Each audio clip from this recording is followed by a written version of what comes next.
उन्होंने मतलब मेरे घरे आके ये गल कही, कहते जी अमरजीत एवें आ कि तू ये काम छड़ दे, पता नहीं किते किते जाती होनी आ ते की पता किनू किनू मिलती होनी आ। उहदे नाल मेरियां भूआ हो गईयां, उन्होंने भी बड़ा मतलब वो कीता कि नहीं असीं इहदा जदों भोग पऊगा फिर असीं आवांगे। जदों घरे कोई कहंदा सी ना कि मतलब ਇਹਦਾ ਵਿਆਹ ਕਰ ਦਈਏ, ਦੇਖ ਲਈਏ ਮੁੰਡਾ, ਉਹਨਾਂ ਨੂੰ ਕਹਿੰਦੇ ਸੀ ਕਿ ਇਹ ਮੇਰਾ ਪੁੱਤ ਵਾ, ਇਹ ਮੇਰਾ ਕਮਾਊ ਪੁੱਤ ਵਾ, ਤੁਸੀਂ ਮਤਲਬ ਕੁਝ ਕਹਿਣਾ ਨਹੀਂ ਆ ਇਹਨੂੰ। ਉਹ ਟਾਈਮ ਜਦੋਂ ਯਾਦ ਹੁੰਦਾ ਨਾ ਮਤਲਬ ਬੜਾ ਅੰਦਰੋਂ ਮਤਲਬ ਹਲੂਣਾ ਜਿਹਾ ਲੱਗਦਾ। ਮੈਂ ਦਿਨ ਰਾਤ ਨਹੀਂ ਦੇਖਿਆ, ਮੈਂ ਮਿਹਨਤ ਕੀਤੀ ਵੀ ਮੇਰੇ ਪਾਪਾ ਬਚ ਜਾਣ। ਪਰ ਸਤਿ ਸ਼੍ਰੀ ਅਕਾਲ ਜੀ, ਮੈਂ ਅਮਰਜੀਤ ਕੌਰ, मेरा पिंड अदोई जिला अंबाला तहसील बराड़ा, तो मैं रहने वाली हाँ हरियाणे तो। जिमें ही बचपन मेरा 8th की 8th दे विच की सीगा कि सारे भैन भरा पापा हुणां नाल खेतां 'च काम करवाउंदे सी, ते ਉਹ बचपन निकलिया। बचपन तो बाद फिर जदों +2 मैं पास आउट की तां मेरी जिंदगी दा एक नवां दौर शुरू होया। ग्रैजुएशन शुरू की कॉलेज दे विच, तां मैनूं गर्ल्स कॉलेज दे विच मतलब एडमिशन मिल गया। मैं उत्थे मतलब बड़ी शौक ना गई, बड़े चाह ना गई, जबकि उस तो पहला मैं चंडीगढ़ दे विच अपना एक पेपर क्लीयर किया सीगा ITI दा, ते वो पेपर क्लीयर हो गया, मेरा सब कुछ हो गया। पर कहंदे ना परमात्मा ने जो तुहाडे को कराउणा हुंदा वा, वो तुहानूं नहीं पता हुंदा कि तुसीं उहनूं कर सकदे हो या नहीं कर सकदे। तां मेरी जिंदगी दा दौर शुरू होया, मैं सारा एडमिशन लै लिया, चंडीगढ़ च सब कुछ हो गया। तो जदों मैं अपना होस्टल जाना सीगा तो मेरे पापा कहते ना पुत्त मैं नहीं तेनों जान देना। मैं कहा चलो ठीक आ भी। फिर मैं अपना ग्रैजुएशन वास्ते उत्थे शाहबाद मारकंडा सीगा साडे लागे पिंदा, ते 15-20 किलोमीटर हैगा, मतलब टावी टावी बस जाती है उत्थे, बाला मतलब ये नहीं कि साडे पिंड नूं बहुत सारियां बसां आउंदियां सी उदों। तो मैनूं ये सीगा कि चलो कुछ ना कुछ तो करना वा। जदों मेरी ग्रैजुएशन की फस्ट ईयर सीगी, फस्ट ईयर दे मतलब समझ लो कि सैकेंड ईयर शुरू हुई मेरी, तो उधरों ही मेरे पापा मंजे ते पै गए। फिर यह सिचुएशन शुरू हो गई, तो जेडे मतलब साडे जेडे रिश्तेदार सीगे या जो भी सीगे वो चलो देखण आउंदे सी, विच विच कह जांदे हुंदे सीगे कि तुसीं मुंडे नूं बुला लो, मुंडा कोई गल नहीं, जमीन बहुत आ तुहाडे को, ते अपना खेती करूगा अपनी, क्योंकि मेरे पापा हुणी 4 ब्रदर आ, ते उन्हां दी कुल मिला के 38 किले जमीन हैगी आ। ते क्योंकि मेरे 2 कज़न सी, वो भी अज दुनिया ते नहीं हैगे, तां ਉਹ ਮਿਲਾ ਕੇ ਉਹਨਾਂ ਨੂੰ ਇਹ ਸੀਗਾ ਕਿ ਇਹ ਖੇਤੀ ਕਰੂਗਾ ਤੇ ਆਪਣਾ ਵਧੀਆ। ਤੇ ਕਹਿੰਦੇ ਆ ਨਾ ਜਦੋਂ ਪਰਮਾਤਮਾ ਅਗਰ ਇੱਕ ਦਰਵਾਜ਼ਾ ਬੰਦ ਹੁੰਦਾ ਤਾਂ ਪਰਮਾਤਮਾ ਹੋਰ 100 ਦਰਵਾਜ਼ੇ ਖੋਲ੍ਹ ਦਿੰਦਾ ਇਨਸਾਨ ਦੀ ਜ਼ਿੰਦਗੀ ਦੇ ਵਿੱਚ। ਤਾਂ ਉਹ ਚੀਜ਼ ਮੇਰੇ ਨਾਲ ਘਟੀ। ਤਾਂ ਮੈਂ ਫਿਰ ਆਪਣੇ ਬ੍ਰਦਰ ਨੂੰ ਆਖਿਆ, ਮੈਂ ਕਿਹਾ ਵੀ ਤੂੰ ਵਾਪਸ ਨਾ ਆਈ, ਬਾਕੀ ਤੂੰ ਸਟੱਡੀ ਕਰੀ ਜਾ, ਤੈਨੂੰ ਜੇ ਪੈਸੇ ਦੀ ਲੋੜ ਆ ਮੈਂ ਦਊਂ ਤੈਨੂੰ ਕਮਾ ਕੇ। ਮੈਂ 9 ਵਜੇ ਜਾਣਾ ਕਾਲਜ, ਤੇ 9 ਵਾਲੀ ਬੱਸ ਦੇ ਉੱਪਰ ਭੱਜ ਕੇ ਚੜ੍ਹਨਾ, ਫਿਰ ਮੈਂ ਉੱਥੇ ਉਤਰਨਾ 11-12 ਵਜੇ, ਮਤਲਬ 1 ਵੱਜਦਿਆਂ ਸਾਰ ਮੈਂ ਪਿੱਛੋਂ ਦੀ ਹੀ ਮਤਲਬ ਟੱਪ ਕੇ ਆ ਜਾਣਾ, ਕਿਉਂਕਿ 1:30 ਵਜੇ ਸਾਡੇ ਕਾਲਜ ਦਾ ਜਿਹੜਾ ਮਤਲਬ ਦਰਵਾਜ਼ਾ ਸੀਗਾ ਉਹ ਖੁੱਲ੍ਹਦਾ ਸੀ ਕੁੜੀਆਂ ਵਾਸਤੇ। ਤੇ ਇਹ ਅਕਸਰ ਕਾਲਜ ਦੇ ਵਿੱਚ ਹੁੰਦਾ ਵਾ ਕਿ ਕੱਢਣ ਨਹੀਂ ਦਿੰਦੇ ਹੈਗੇ ਕੁੜੀਆਂ ਨੂੰ ਨਾ ਟਾਈਮ ਤੋਂ ਪਹਿਲਾਂ।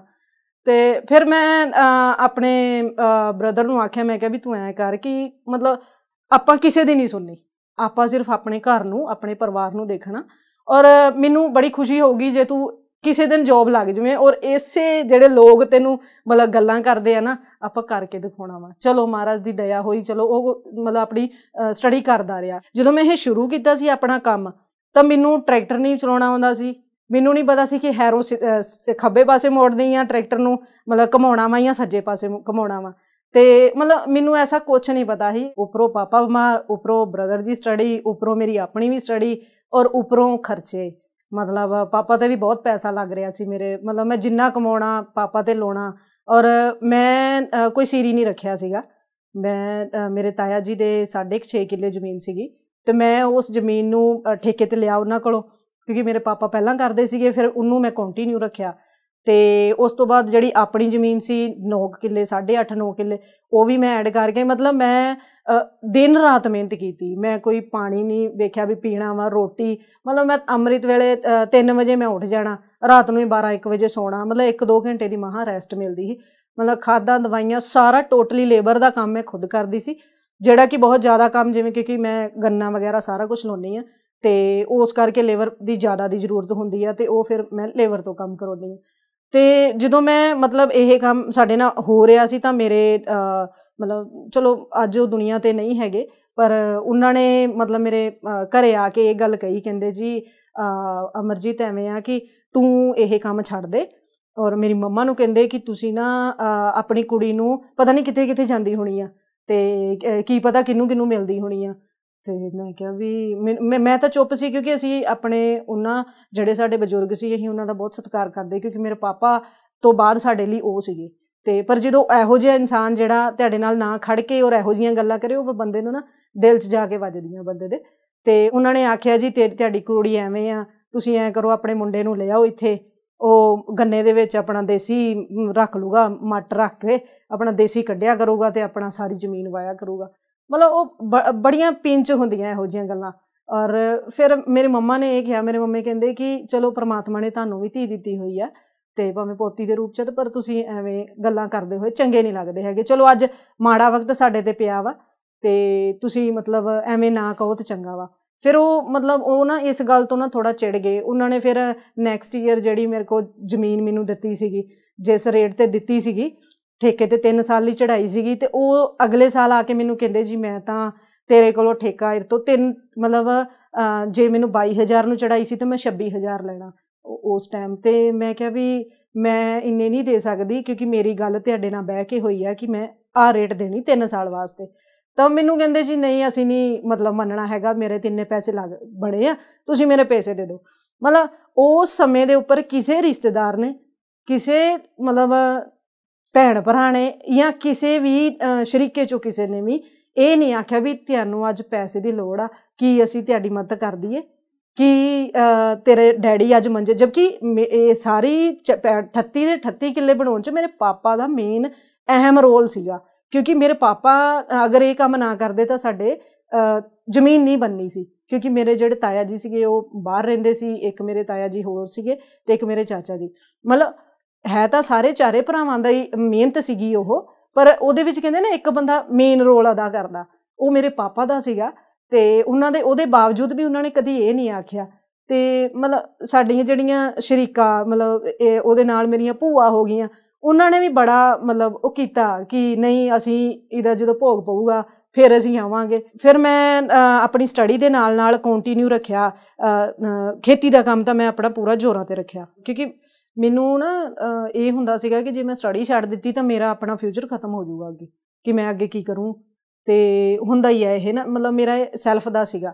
ਤਾਂ ਮੈਂ ਫਿਰ ਆਪਣੇ ਟੀਚਰਸ ਨਾਲ ਵੀ ਗੱਲ ਕੀਤੀ, ਮੈਂ ਕਿਹਾ ਵੀ ਐਵੇਂ ਕਰਕੇ ਮੇਰੇ ਪਾਪਾ ਬਿਮਾਰ ਆ, ਕਿਉਂਕਿ ਉਹਨਾਂ ਨੇ ਮੈਨੂੰ ਪੁੱਛਿਆ ਕਿ ਤੂੰ ਇਸ ਲੁੱਕ 'ਚ ਕਿਉਂ ਰਹਿੰਦੀ ਆ। ਉਹਨਾਂ ਨੇ ਫਿਰ ਪੁੱਛਿਆ ਵੀ ਤੂੰ ਲੇਟ ਕਿਉਂ ਨਹੀਂ ਆ, ਲੈਕਚਰ ਕਿਉਂ ਨਹੀਂ ਪੂਰੇ ਲਾਉਂਦੀ। ਫਿਰ ਮੈਂ ਉਹਨਾਂ ਨੂੰ ਆਖਿਆ, ਮੈਂ ਕਿਹਾ ਮੈਡਮ ਗੱਲ ਇੱਦਾਂ ਵਾ ਕਿ ਮੇਰੇ ਜਿਹੜੇ ਪਾਪਾ ਵਾ ਉਹ ਮਤਲਬ ਠੀਕ ਨਹੀਂ ਹੈਗੇ, ਅਤੇ ਮੈਨੂੰ ਸਾਰਾ ਖੇਤੀ ਦਾ ਕੰਮ ਆਪ ਕਰਨਾ ਪੈਂਦਾ ਵਾ। ਇਸ ਕਰਕੇ ਮੈਨੂੰ ਇਹ ਆ ਕਿ ਮੈਂ ਇਸ ਲੁੱਕ 'ਚ ਰਵਾਂ, ਕਿਉਂਕਿ ਮੈਨੂੰ ਲੇਬਰ ਵੀ ਜਾ ਕੇ ਦੇਖਣਾ ਪੈਂਦਾ ਸੀਗਾ। ਲੇਬਰ ਨੂੰ ਵੀ ਲੇਬਰ ਕਿਸੇ ਦੀ ਮੋਟਰ 'ਤੇ ਬੈਠੀ ਹੁੰਦੀ ਸੀ, ਅਤੇ ਫਿਰ ਮੈਂ ਬਾਈਕ 'ਤੇ ਉੱਪਰ ਜਾਣਾ ਹੁੰਦਾ ਸੀਗਾ। ਅਤੇ ਉਸ ਸਮੇਂ ਦੇ ਵਿੱਚ ਮੇਰੇ ਕਜ਼ਨ ਨੇ ਵੀ ਮੇਰਾ ਬਹੁਤ ਸਾਥ ਦਿੱਤਾ, ਅਤੇ ਉਹ ਮੇਰੇ ਨਾਲ ਚਲੇ ਜਾਂਦਾ ਹੁੰਦਾ ਸੀ ਰਾਤ ਬਰਾਤੇ ਜਦੋਂ ਜਾਣਾ ਹੁੰਦਾ ਸੀ। ਅਤੇ ਫਿਰ ਮੈਂ ਉਹਨਾਂ ਨੂੰ ਆਖਿਆ, ਮੈਂ ਕਿਹਾ ਵੀ ਮੈਂ ਆਪਣੀ ਸਟੱਡੀ ਨਹੀਂ ਛੱਡਣੀ ਹੈਗੀ, ਸਟੱਡੀ ਕੰਟੀਨਿਊ ਰੱਖਣੀ ਆ। ਔਰ ਬ੍ਰਦਰ ਨੂੰ ਆਖਿਆ ਤੂੰ ਆਪਣੀ ਸਟੱਡੀ ਰੱਖ ਕੰਟੀਨਿਊ, ਕੋਈ ਨਹੀਂ ਅੱਜ ਆਪਾਂ ਔਖਾ ਟਾਈਮ ਦੇਖ ਲਾਂਗੇ, ਕੋਈ ਨਹੀਂ ਪਰਮਾਤਮਾ ਦੇਖਦਾ, ਇੱਕ ਦਿਨ ਸੌਖਾ ਵੀ ਆਊਗਾ, ਕੋਈ ਗੱਲ ਨਹੀਂ। ਅਤੇ ਉਹ ਕਹਿੰਦਾ ਚਲੋ ਠੀਕ ਆ। ਉਹ ਫਿਰ ਟਾਈਮ ਟੂ ਟਾਈਮ ਆਉਂਦਾ ਰਿਹਾ, ਜਿਵੇਂ ਮਹੀਨੇ ਬਾਅਦ ਆ ਗਿਆ, ਜਦੋਂ ਛੁੱਟੀ ਮਿਲੀ 15 ਦਿਨਾਂ ਬਾਅਦ ਆ ਗਿਆ। ਅਤੇ ਉਹਨੇ ਵੀ ਬਹੁਤ ਸਟਰਗਲ ਕੀਤਾ, ਔਰ ਬਿਨਾਂ ਕਿਸੇ ਰਿਸ਼ਵਤ ਉਹਨੇ ਆਪਣੀ ਜੋਬ ਲਈ, ਪਰਮਾਤਮਾ ਨੇ ਬੂਰ ਪਾਇਆ। ਅਤੇ ਫਿਰ ਮੈਂ ਟੀਚਰਸ ਨਾਲ ਗੱਲ ਕੀਤੀ, ਟੀਚਰਸ ਨੇ ਮੈਨੂੰ ਆਖਿਆ ਕੋਈ ਨਹੀਂ ਬੇਟਾ ਤੂੰ ਲੈਕਚਰ ਲਾ ਲਿਆ ਕਰ ਆ ਕੇ। ਅਤੇ ਮੈਂ ਕਿਹਾ ਠੀਕ ਆ ਮੈਡਮ, ਮੈਂ ਆਪਣਾ ਜਾਣਾ ਲੈਕਚਰ ਲਾਉਣਾ, ਆਪਣਾ ਨਾਲ ਦੀ ਨਾਲ ਵਾਪਸ ਆ ਜਾਣਾ, ਚੱਲਦਾ ਰਿਹਾ ਟਾਈਮ ਆਪਣਾ ਨਿਕਲਦਾ ਰਿਹਾ। ਅਤੇ ਇੱਕ ਟਾਈਮ ਇਹੋ ਜਿਹਾ ਆ ਗਿਆ ਕਿ ਪਾਪਾ ਨੂੰ ਡਾਕਟਰਸ ਨੇ ਜਵਾਬ ਦੇ ਦਿੱਤਾ, ਕਹਿੰਦੇ ਕਿ ਤੁਸੀਂ ਨਾ ਇਹਨਾਂ ਨੂੰ ਘਰ ਲੈ ਜਾਓ ਔਰ ਸੇਵਾ ਕਰ ਲਓ ਉਹਨਾਂ ਦੀ। ਅਤੇ ਮੇਰੇ ਮੰਮਾ ਦਾ ਫੋਨ ਆਇਆ ਹੋਸਪਿਟਲ 'ਚੋਂ, ਕਹਿੰਦੇ ਪੁੱਤ ਵੀ ਤੇਰੇ ਡੈਡੀ ਨੂੰ ਜਵਾਬ ਦੇ ਦਿੱਤਾ ਵਾ, ਅਤੇ ਉਹ ਕਹਿੰਦੇ ਵੀ ਤੁਸੀਂ ਘਰ ਲੈ ਜਾਓ, ਕਿਉਂਕਿ ਉਹਨਾਂ ਦੇ ਪੇਟ 'ਚੋਂ ਪਾਣੀ ਜਿਹੜਾ ਕੰਟੀਨਿਊ 24 ਘੰਟੇ ਚੱਲਦਾ ਹੁੰਦਾ ਸੀਗਾ। ਅਤੇ ਅਸੀਂ ਮਤਲਬ ਇੰਨੇ ਪਰੇਸ਼ਾਨ ਸੀ ਕਿ ਉਹਨਾਂ ਨੂੰ ਇੱਕ ਤਾਂ ਉਹਨਾਂ ਦੀ ਇਹ ਪ੍ਰੋਬਲਮ ਸੀ, ਦੂਸਰਾ ਉਹਨਾਂ ਨੂੰ ਮੈਂਟਲੀ ਸੀ, ਉਹ ਇੱਕ ਜਗ੍ਹਾ ਟਿਕਦੇ ਨਹੀਂ ਹੁੰਦੇ ਸੀਗੇ। ਉਹ ਕੀ ਕਰਦੇ ਸੀ, ਕੱਪੜੇ ਸਾਰੇ ਉਤਾਰ ਲੈਂਦੇ ਸੀ, ਘੁੰਮਦੇ ਰਹਿੰਦੇ ਸੀਗੇ। ਮਤਲਬ ਪੋਹ ਦੀਆਂ ਰਾਤਾਂ ਤੁਸੀਂ ਦੇਖ ਲਓ ਵੀ ਕੱਢਣੀਆਂ ਕੋਈ ਸੌਖੀਆਂ ਨਹੀਂ ਹੁੰਦੀਆਂ ਹੈਗੀਆਂ। ਅਤੇ ਅਸੀਂ ਸਾਰਾ ਦਿਨ ਮਤਲਬ ਦਰਵਾਜ਼ੇ ਜਿਹੜੇ ਸੀ ਉਹਨਾਂ ਨੂੰ ਲੋਕ ਲਾਉਣੇ, ਮੈਂ ਬਾਹਰ ਸੌਣਾ, ਮੇਰੇ ਬ੍ਰਦਰ ਸੀ, 1 ਸਾਲ ਉਹਨਾਂ ਨੇ ਜਦੋਂ ਸਟੱਡੀ ਕੀਤੀ ਤਾਂ 1 ਸਾਲ ਸਟੱਡੀ ਦਾ ਉਹਨਾਂ ਨੇ ਗੈਪ ਕੀਤਾ, ਕਿਉਂਕਿ ਉਦੋਂ ਸਾਡੇ ਹਾਲਾਤ ਬਹੁਤ ਬੁਰੇ ਸੀ। ਮਤਲਬ 3 ਸਾਲ ਅਸੀਂ ਕੱਪੜਾ ਲੈ ਕੇ ਨਹੀਂ ਦੇਖਿਆ ਸੀ ਕਿ ਮਾਰਕੀਟ ਜਾ ਕੇ ਕੱਪੜਾ ਕਿਵੇਂ ਲਿਆਈਦਾ। ਸਿਰਫ ਮੈਂ ਜਾਂਦੀ ਸੀ ਆਪਣਾ ਜੋ ਮੇਰਾ ਖੇਤੀ ਦਾ ਸਮਾਨ ਆਉਂਦਾ ਸੀ, ਜੋ ਦਵਾਈ ਉਹ ਲੈਣ ਜਾਣਾ, ਜਾਂ ਘਰ 'ਚ ਕੋਈ ਮਾੜੀ ਮੋਟੀ ਦਵਾਈ ਦਾਰੂ ਉਹ। ਨਹੀਂ ਤਾਂ ਜਿੰਨਾ ਪੈਸਾ ਮੈਂ ਕਮਾਉਂਦੀ ਸੀ ਸਾਰਾ ਆਪਣੇ ਪਾਪਾ ਤੇ ਆਪਣੇ ਭਰਾ ਦੀ ਔਰ 'ਤੇ ਲਾਉਂਦੀ ਸੀ। ਅਗਰ ਮੈਂ ਆਪਣੀ ਸਟੱਡੀ ਦੀ ਗੱਲ ਕਰਾਂ ਤਾਂ ਮੈਂ ਬਹੁਤ ਘੱਟ ਪੈਸਿਆਂ 'ਚ ਮੈਂ ਆਪਣੀ ਸਟੱਡੀ ਕੀਤੀ ਆ, ਕਿਉਂਕਿ ਮੇਰੇ ਕੋਲ ਪਾਣੀ ਨਹੀਂ ਸੀਗਾ ਖੇਤਾਂ ਦੇ ਵਿੱਚ। 1 ਹੀ ਮੋਟਰ ਸੀਗੀ 16-17 ਕਿੱਲਿਆਂ 'ਤੇ। ਅਤੇ ਫਿਰ ਮੈਂ ਕੀ ਕੀਤਾ ਜੀ, ਮੈਂ ਇੱਕ ਬੋਰ ਕਰਾਇਆ ਸੀਗਾ ਆਪਣੇ ਜੋਗਾ। ਅਤੇ ਕਿਉਂਕਿ ਉਹਦੇ ਵਿੱਚ ਵੀ ਮੇਰੇ ਜੋ ਮਤਲਬ ਮੇਰੇ ਪਾਪਾ ਦੇ ਨਾਮ 2 ਬੋਰ ਸੀਗੇ, ਉਹਦੇ ਵਿੱਚੋਂ ਸਾਡੇ ਮਤਲਬ ਹਿੱਸੇ ਬੋਰ ਨਹੀਂ ਆਇਆ ਸੀਗਾ। ਅਤੇ ਉਹ ਭਾਈਵਾਲੀ ਸੀਗੀ ਸਾਡੀ ਨਾ, ਅਤੇ ਉਹ ਫਿਰ ਇੱਕ ਚਾਚਾ ਜੀ ਨੇ ਭਾਈਵਾਲੀ ਕਢਾ ਲਈ ਸੀ, ਅਤੇ ਮੇਰੇ ਤਾਇਆ ਜੀ ਦੇ ਨਾਲ ਸੀ। ਅਤੇ ਉਹ 3 ਇੰਚੀ ਪਾਣੀ ਨਾਲ ਤੁਹਾਨੂੰ ਪਤਾ ਗੁਜ਼ਾਰਾ ਹੁੰਦਾ ਨਹੀਂ ਆ।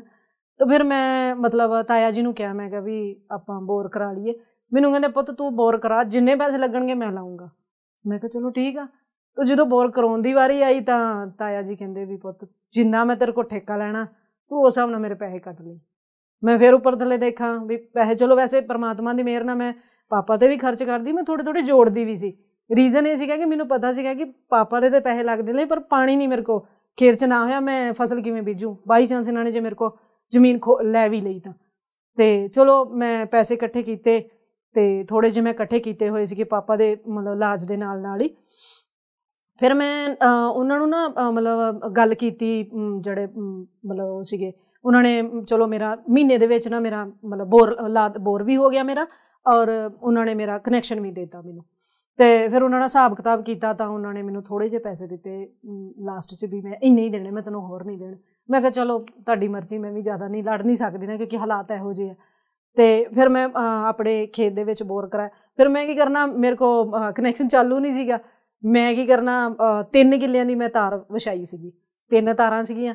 ਮੈਂ ਆਪਣੇ 3 ਕਿੱਲਿਆਂ ਤੋਂ ਉਹ ਤਾਰ ਤੜਕੇ ਉੱਠ ਕੇ ਮਤਲਬ ਕਿ ਵਲੇਟਣੀ, ਰਾਤ ਨੂੰ ਮੈਂ 10, 11, 12 ਵਜੇ ਤੱਕ ਮੈਂ ਉਹਨੂੰ ਇੱਕ ਇੱਕ ਕਰਕੇ ਨਾ ਰੋਲ ਖਿਲਾਰਨ ਤੋਂ ਬਾਅਦ ਫਿਰ ਅੱਛਾ, ਬਹੁਤ ਵੱਡਾ ਰਿਸਕ ਹੁੰਦਾ ਵਾ ਇਹ ਜਾਣ ਦਾ।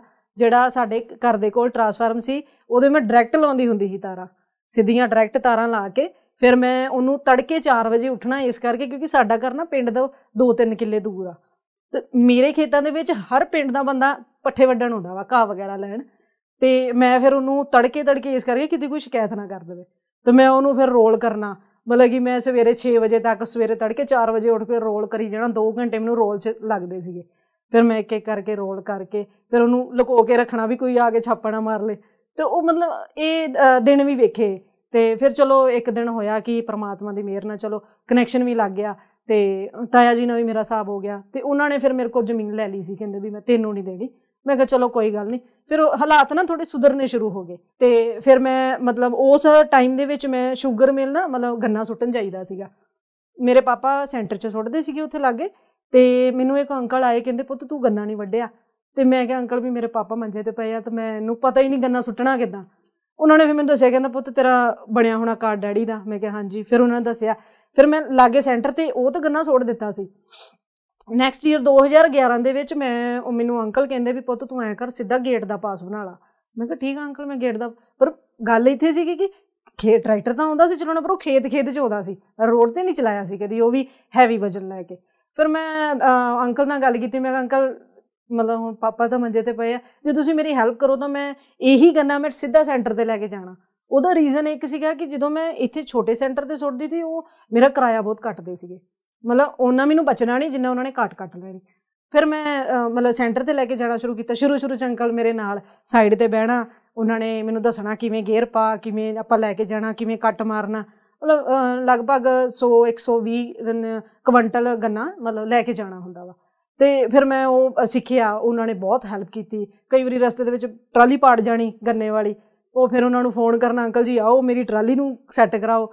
ਉੱਧਰ ਜਾਮ ਲੱਗ ਜਾਣਾ, ਉਹਨਾਂ ਨੇ ਟਰੈਕਟਰ ਕੱਢਣਾ। ਫਿਰ ਉਹ ਕਿਉਂਕਿ ਬੰਦਿਆਂ ਤੋਂ ਬਿਨਾਂ ਆਪਾਂ ਰਸਾ ਨਹੀਂ ਖਿੱਚ ਸਕਦੇ ਗੰਨਾ, ਜਦੋਂ ਇੱਕ ਵਾਰੀ ਖੁੱਲ੍ਹ ਜਾਵੇ ਨਾ। ਅਤੇ ਫਿਰ ਉਹਨਾਂ ਨੇ ਕੀ ਕਰਨਾ ਵੀ ਉਹ ਟਰੈਕਟਰ ਨਾਲ ਖਿੱਚਣਾ, ਮਤਲਬ ਬੜਾ ਕੁਛ ਫੇਸ ਕੀਤਾ। ਤਾਂ ਅੱਜ ਪਰਮਾਤਮਾ ਦੀ ਮੇਰੇ ਨਾਲ ਬ੍ਰਦਰ ਦੀ ਫਿਰ ਮੈਰਿਜ ਕੀਤੀ ਮੈਂ ਮਿਹਨਤ ਕਰਕੇ, ਟਰਾਲੀ ਬਣਾਈ, ਟਰੈਕਟਰ ਬਣਾਇਆ, ਸੰਦ ਵੀ ਬਣਾਏ ਆਪਣੇ ਸਾਰੇ। ਅਤੇ ਅੱਜ ਬ੍ਰਦਰ ਵੀ ਗੌਰਮੈਂਟ ਜੋਬ 'ਤੇ ਆ, ਮੇਰਾ ਭਤੀਜਾ ਛੋਟਾ ਜਿਹਾ, ਮੇਰੇ ਭਾਬੀ ਆ ਬਹੁਤ ਚੰਗੇ ਆ, ਮੇਰੀ ਮਾਂ ਦਾ ਸਾਥ ਮੈਨੂੰ ਅੱਜ ਵੀ ਮਤਲਬ ਮੇਰੇ ਨਾਲ ਆ। ਪਰ ਮਤਲਬ ਮੇਰੇ ਪਾਪਾ ਅੱਜ ਮਤਲਬ ਸਾਡੇ ਨਾਲ ਨਹੀਂ ਹੈਗੇ, ਅਤੇ ਜਿਹਦਾ ਮੈਨੂੰ ਬਹੁਤ ਦੁੱਖ ਆ। ਅਤੇ ਮਤਲਬ ਜੇ ਪਿਓ ਕਹਿੰਦੇ ਇੱਕ ਬੋਹੜ ਦੀ ਛਾਂ ਹੁੰਦੀ ਹੈ, ਜੇ ਮੇਰੇ ਪਾਪਾ ਅੱਜ ਹੁੰਦੇ ਤਾਂ ਅੱਜ ਦੇਖਦੇ ਕਿ ਮੇਰਾ ਮਤਲਬ ਪੁੱਤ ਨੇ ਕਿੰਨਾ ਕੁਛ ਕੀਤਾ ਮੇਰੇ ਵਾਸਤੇ। ਪਰ ਵੈਸੇ ਵੀ ਉਹ ਮਤਲਬ ਉਹ ਜਦੋਂ ਘਰੇ ਕੋਈ ਕਹਿੰਦਾ ਸੀ ਨਾ ਕਿ ਮਤਲਬ ਇਹਦਾ ਵਿਆਹ ਕਰ ਦਈਏ, ਦੇਖ ਲਈਏ ਮੁੰਡਾ, ਉਹਨਾਂ ਨੂੰ ਕਹਿੰਦੇ ਸੀ ਕਿ ਇਹ ਮੇਰਾ ਪੁੱਤ ਵਾ, ਇਹ ਮੇਰਾ ਕਮਾਊ ਪੁੱਤ ਵਾ, ਤੁਸੀਂ ਮਤਲਬ ਕੁਛ ਕਹਿਣਾ ਨਹੀਂ ਆ ਇਹਨੂੰ। ਅਤੇ ਮਤਲਬ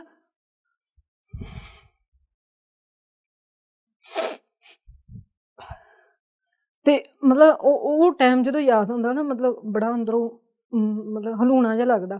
ਪਰ ਫਿਰ ਵੀ ਮੇਰੇ ਪਾਪਾ ਅੱਜ ਵੀ ਮੇਰੇ ਨਾਲ ਨੇ, ਅਤੇ ਜ਼ਿਆਦਾ ਟਾਈਮ ਤਾਂ ਨਹੀਂ ਹੋਇਆ ਉਹਨਾਂ ਨੂੰ ਛੱਡ ਕੇ ਗਿਆ ਹੋਇਆ। ਪਰ ਇੱਕ ਧੀ ਵਾਸਤੇ, ਭਾਵੇਂ ਪੁੱਤ ਵੀ ਆ, ਉਹਦੇ ਵਾਸਤੇ ਵੀ ਮਤਲਬ ਪਿਓ ਦਾ ਹੋਣਾ ਬਹੁਤ ਜ਼ਰੂਰੀ ਹੈ। ਜਿਨ੍ਹਾਂ ਦੇ ਮਾਂ ਪਿਓ ਨਹੀਂ ਹੁੰਦੇ ਉਹ ਵੀ ਆਪਣੀ ਜ਼ਿੰਦਗੀ ਜੀਂਦੇ ਆ, ਪਰ ਮੈਂ ਤਾਂ ਫਿਰ ਵੀ ਆਪਣੇ ਪਿਓ ਦਾ ਮਤਲਬ ਆਪਣੇ ਪਾਪਾ ਕਰਕੇ ਮੈਂ ਇੰਨਾ ਸੈਕਰੀਫਾਈਸ ਕੀਤਾ ਆਪਣੇ ਆਪ ਨੂੰ ਕਿ ਮੈਂ ਦਿਨ ਰਾਤ ਨਹੀਂ ਦੇਖਿਆ, ਮੈਂ ਮਿਹਨਤ ਕੀਤੀ ਵੀ ਮੇਰੇ ਪਾਪਾ ਬਚ ਜਾਣ। ਪਰ ਹੁਣ ਲਾਸਟ ਵਿੱਚ ਕੀ ਹੋਇਆ, ਹੁਣ ਉਹ ਬਿਲਕੁਲ ਠੀਕ ਸੀਗੇ, ਜੋ ਪ੍ਰਮਾਤਮਾ ਨੂੰ ਮਨਜ਼ੂਰ। ਹੁਣ ਤਾਂ 2-3 ਦਿਨਾਂ ਦੇ ਵਿੱਚ ਹੀ ਉਹ ਮਤਲਬ ਛੱਡ ਕੇ ਚਲੇ ਗਏ। ਸੋ ਮਤਲਬ ਜ਼ਿੰਦਗੀ ਦੇ ਵਿੱਚ ਜੇ ਅੱਗੇ ਵਧਣਾ ਵਾ ਤਾਂ ਤੁਹਾਨੂੰ ਖੁਦ ਵਾਸਤੇ ਖੜ੍ਹੇ ਹੋਣਾ ਪੈਣਾ ਵਾ। ਜੇ ਤੁਸੀਂ ਖੁਦ ਵਾਸਤੇ ਖੜ੍ਹੇ ਹੋਗੇ, ਤੁਸੀਂ ਪਤਾ ਨਹੀਂ ਕਿੰਨੇ ਕੁ ਜਾਣਿਆਂ ਨੂੰ ਨਾਲ ਖੜ੍ਹਾ ਕਰ ਦੋਗੇ। ਕਿਉਂਕਿ ਜ਼ਿੰਦਗੀ ਅਗਰ ਆਪਾਂ ਹਾਰ ਗਏ ਨਾ, ਤਾਂ ਕਿਸੇ ਨੇ ਆਪਾਂ ਨੂੰ ਇਹ ਨਹੀਂ, ਨਾ ਤਾਂ ਆਪਾਂ ਨੂੰ ਜਿੱਤਿਆ ਵਾ, ਸ਼ਾਇਦ ਕੋਈ ਤੁਹਾਨੂੰ ਇਹ ਕਹਿ ਦੇਵੇ ਉਹਨੇ ਜ਼ਿੰਦਗੀ ਦੇ ਵਿੱਚ ਇੰਨਾ ਸਟਰਗਲ ਕੀਤਾ, ਅੱਜ ਇਸ ਮੁਕਾਮ 'ਤੇ ਆ। ਪਰ ਜੇ ਆਪਾਂ ਜ਼ਿੰਦਗੀ ਤੋਂ ਹਾਰ ਮੰਨ ਲਈ, ਜਾਂ ਆਪਣਾ ਸੁਸਾਈਡ ਕਰ ਲਿਆ, ਜਾਂ ਆਪਾਂ ਕੁਛ ਇਹੋ ਜਿਹਾ ਕਰ ਲਿਆ ਕਿ ਨਹੀਂ ਮੇਰੇ ਕੋਲ ਆ ਹੋਣਾ ਨਹੀਂ ਹੈ, ਉਹਦੇ ਵਿੱਚ ਨਾ ਬੰਦਾ ਮਤਲਬ ਇੱਕ ਗੱਲ ਥੱਲੇ ਆ ਜਾਂਦਾ ਵੀ ਲੈ, ਇਹ ਸਰਵਾਈਵ ਕਰਨ ਦੀ ਜਗ੍ਹਾ ਇਹਨੇ ਆਪਣੇ ਆਪ ਨੂੰ ਮਤਲਬ ਸ਼ਟ ਡਾਊਨ ਕਰ ਦਿੱਤਾ, ਕਿ ਜਦਕਿ ਇਹ ਸ਼ਾਇਦ ਥੋੜ੍ਹੀ ਜਿਹੀ ਹੋਰ ਮਿਹਨਤ ਕਰਦੀ ਜਾਂ ਕਰਦਾ ਤਾਂ ਇਹ ਜ਼ਿੰਦਗੀ ਦਾ ਬਹੁਤ ਵੱਡਾ ਇੱਕ ਮੁਕਾਮ ਪਾ ਸਕਦਾ ਹੈ। ਰੀਜ਼ਨ ਕੀ ਹੈ, ਪਰਮਾਤਮਾ ਨੇ ਕੋਈ ਵੀ ਚੀਜ਼ ਬਿਨਾਂ ਵਜ੍ਹਾ ਤੋਂ ਨਹੀਂ ਬਣਾਈ। ਅਗਰ ਸਾਨੂੰ ਬਣਾਇਆ ਵਾ, ਸਾਡੀ ਵੀ ਕੋਈ ਵਜ੍ਹਾ ਵਾ ਇਸ ਸੰਸਾਰ 'ਤੇ ਆਉਣ ਦੀ। ਸੋ ਮਤਲਬ ਇਹੀ ਮੇਰੀ ਜ਼ਿੰਦਗੀ ਦਾ ਛੋਟਾ ਜਿਹਾ ਐਕਸਪੀਰੀਅੰਸ ਸੀਗਾ ਜੋ ਮੈਂ ਤੁਹਾਨੂੰ ਸ਼ੇਅਰ ਕੀਤਾ। ਧੰਨਵਾਦ ਜੀ। ਇਸ ਵੀਡੀਓ ਬਾਰੇ ਆਪਣੀ ਰਾਏ ਕਮੈਂਟ ਸੈਕਸ਼ਨ ਵਿੱਚ ਸਾਨੂੰ ਦੱਸੋ ਅਤੇ ਆਪਣੇ ਮਿੱਤਰਾਂ ਨਾਲ ਇਹ ਵੀਡੀਓ ਸ਼ੇਅਰ ਕਰਨਾ ਨਾ ਭੁੱਲਿਓ।